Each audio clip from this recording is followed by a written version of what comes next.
আমি রান্নাঘরে অঞ্জনা আপনাদের সবাইকে স্বাগত জানাই। আজকে এমন একটা টিফিনের রেসিপি নিয়ে চলে এলাম। এখানে আমি 4টে ডিম নিয়ে নিলাম।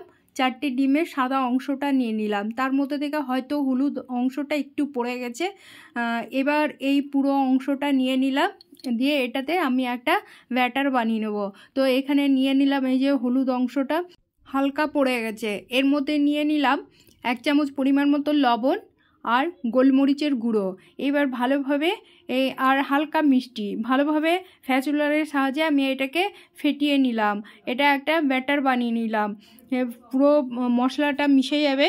এর মধ্যে আমি একটা ফ্রাই প্যান বসিয়ে নিলাম। ফ্রাই প্যানের মধ্যে পরিমাণ মতো তেল নিয়ে নিলাম। তেল গরম হয়ে গেছে, এই তেলের মধ্যে বাটি সেমাইগুলো নিয়ে নিলাম। হলুদ আর সাদা কালারের যেগুলো হয়, অনেক কালারেরই হয়, তো আমি হলুদ কালারটাই নিয়ে নিয়েছি। এবার ওই ব্যাটারের মধ্যে চুবিয়ে এবার আমি ওই ফ্রাই প্যান তেলের মধ্যে দিয়ে নিলাম। তেল গরম হয়ে গেছে, এবার খুব হালকা ফ্লেমে ভেজে নিতে হবে। এর মধ্যে টমেটো আর পেঁয়াজ কুচি আর লঙ্কা কুচি দিয়ে নিলাম। এটা টিফিনে খুবই সুন্দর একটা টিফিন, পেট ভরা মতন, বাচ্চা বড় সবার ভালো লাগবে।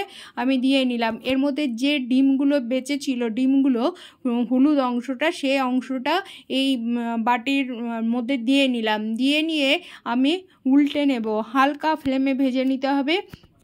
পুরোটা দেওয়া হয়ে গেছে, এবার আমি উল্টে নেব। এই যে দেখতে পাচ্ছেন কত সুন্দর আর খুব মুচমুচে আর টেস্টি হয়। আপনারা একবার বাড়িতে বানিয়ে নেবেন, দেখবেন ভালো লাগবে।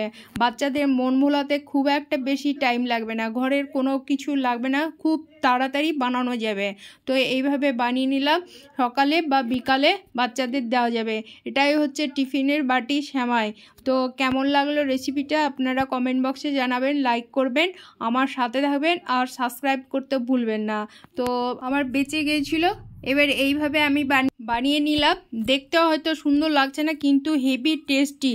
আপনারা একবার বাড়িতে বানিয়ে নেবেন, দেখবেন সবাই খুশি হবে, চেটে খেয়ে নেবে। এখানে রাখলাম, ধন্যবাদ।